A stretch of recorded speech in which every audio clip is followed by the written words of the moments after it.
What's going on, everybody? Let's talk about why it's important to take action. In the Bible, it talks about faith without works being dead.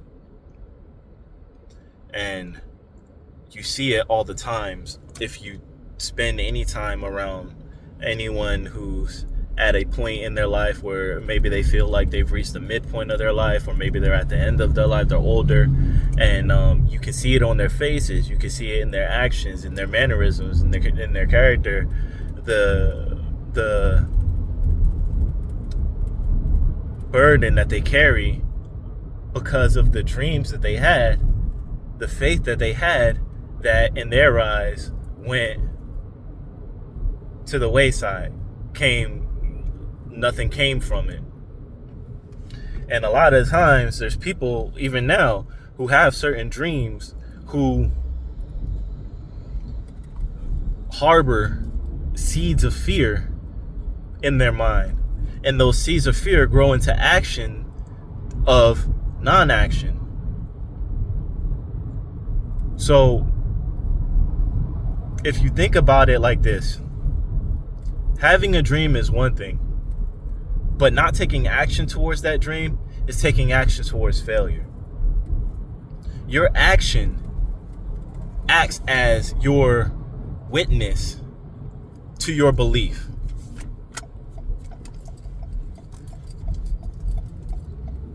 You claim that you believe something to be a certain way,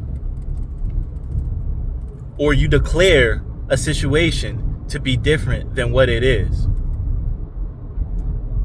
But if you're afraid to take action, what is the underlying assumption of your fear? Are you afraid to take action because deep down you believe that your action would be for nothing because you don't actually believe in your vision? If so, then you need to go back and add more tones of reality to your vision. You need to spend more time in your vision, or examine whether or not the vision that you're trying to create is the vision that you actually want. It's okay to change your vision. Faith without works is dead. When it comes to a situation, especially negative situations that we're trying to overcome, and we have faith that we can get out of it, if we're in a real crunch, sometimes it's like almost by a miracle we can just make things happen and just like find a way out of it so that the worst doesn't actually happen. It's like the worst just never seems to actually happen. And when you really get a idea of how it is that you naturally create when you're in those periods where it feels like things are going wrong and you're forced to make something happen, or catastrophe awaits you, if you can begin to take note in those moments of what triggers pulled you out of the destructive mental state. Was it the burden of potentially having everything collapse around you? Or was it something else? Was it something else? Was it a song that you listened to? A word from a friend? What was it that allowed you to pull yourself out of that state and to find yourself in a state that allowed you to rise above whatever calamity you were potentially facing? See, we're all masters. And if we choose to recognize that, then we begin to master ourselves. You're creating whether you want to or not. If you're in a messed up situation, guess what? You were the master that created that situation, and you're doing a damn good job of perpetuating it. You could also do a good job of changing it. Faith without works is dead. To just sit around and believe a thing,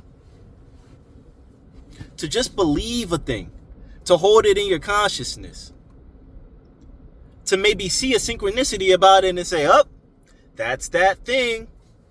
But then to go back to your routine.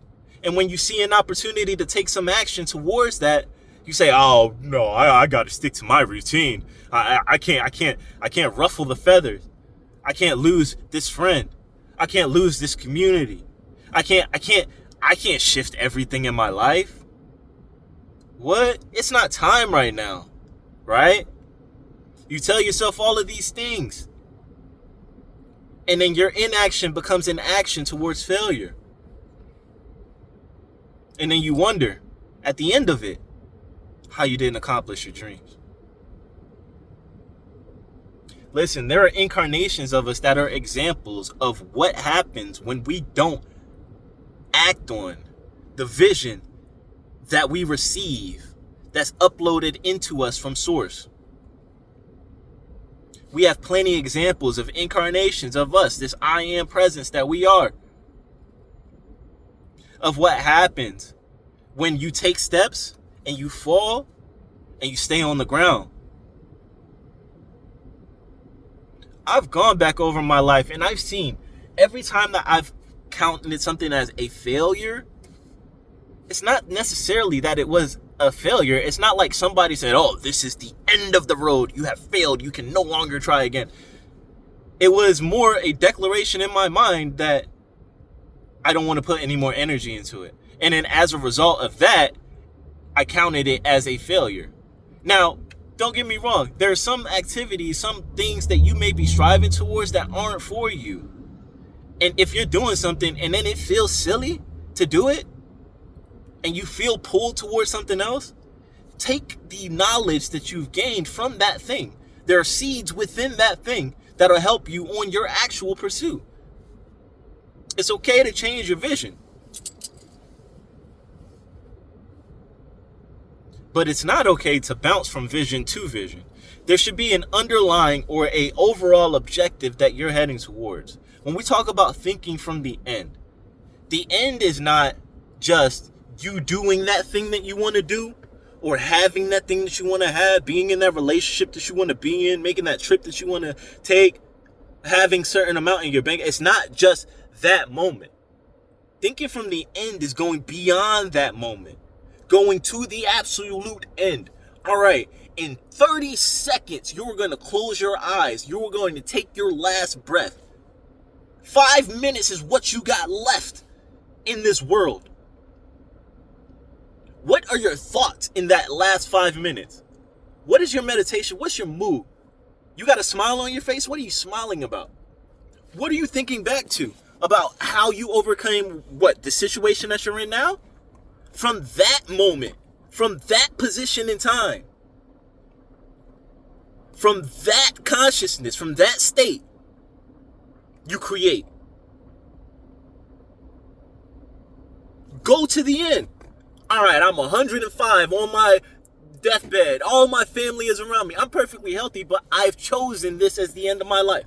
You create it however you want. It doesn't necessarily mean that this is exactly how it's going to play out. Nah. But we all got to pass anyway. Why not actually create that? And if we talk about going to the end, from that position, you don't have any worries. You don't have it. You know where you're about to go. You're about to get reintegrated with Source. This is a joyous occasion. You got a moment to look back over your entire life, to see beyond where you are now, and to experience the emotions, not just the emotions that you have now, when you're harboring and balancing between whether or not you actually believe in your vision or not, whether or not you're actually on the right track or not. No, you can go to the end and say, oh man, you know what? I remember that time. I remember that time when nobody was watching my video. I remember that time where I didn't see a way out, where I couldn't. And I let it go. And I trusted that the Source in me was going to take care of me. And it happened. Or from that position, from that end point, you go over your vacations that you're taking after you've overcome whatever it is that you've overcome. Greater than attraction, which comes to you based off of the frequency that you resonate at.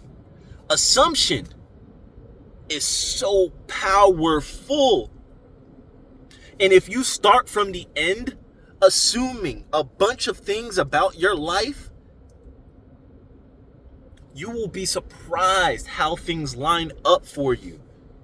You will be surprised with how things work in your favor in accordance with your vision. You'll forget some of the things that you assumed about your life. Some of the small things, because it's a lot of time.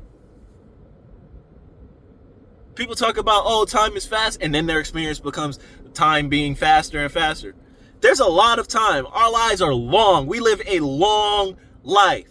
We have plenty of time to change our lives if we do it now. You have plenty of time to experience everything that you want if you believe it. And if you understand what I'm saying, then you have no reason not to believe it. It's for your good.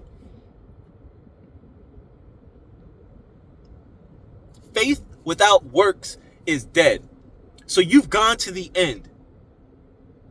You started from that position of, I got 5 minutes of life left. Just 5. And down to the final 5 seconds,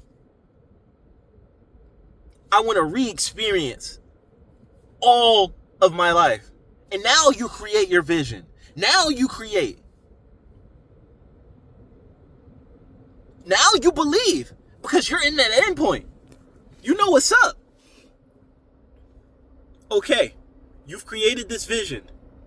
Now, can you take small actions on a day-to-day basis that align with that vision that you created?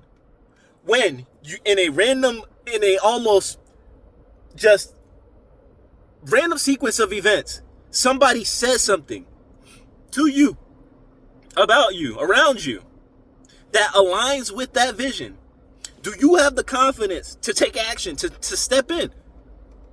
When an opportunity is offered to you that aligns with your vision, you have the fortitude to take it? Will you be a gift to you and allow you to have what you actually want? There is plenty of time, yes. But wouldn't you rather experience these things than experience the state of waiting for your thing? Wouldn't you actually rather be en route? Know that you're walking.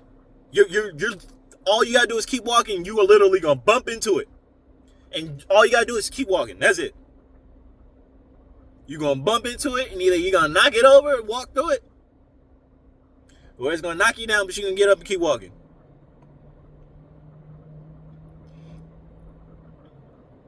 When I say faith without works is dead, having faith is so critical. And it's tough on its own to cultivate sometimes, especially if you're really deep down in the mud. But if you can cultivate faith that you actually believe in your vision, and now you're checking your behaviors to make sure that you're not acting in a way that amounts to an underlying assumption that is counterintuitive to what you've created and where you know you're going, that's a secret sauce right there. That's the secret sauce. That's it in a nutshell.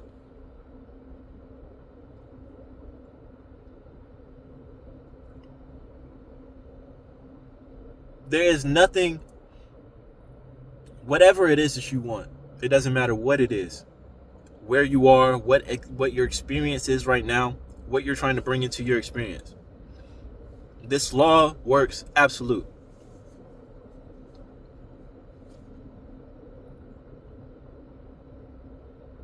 If you're ready to change your life, get out there and do some work.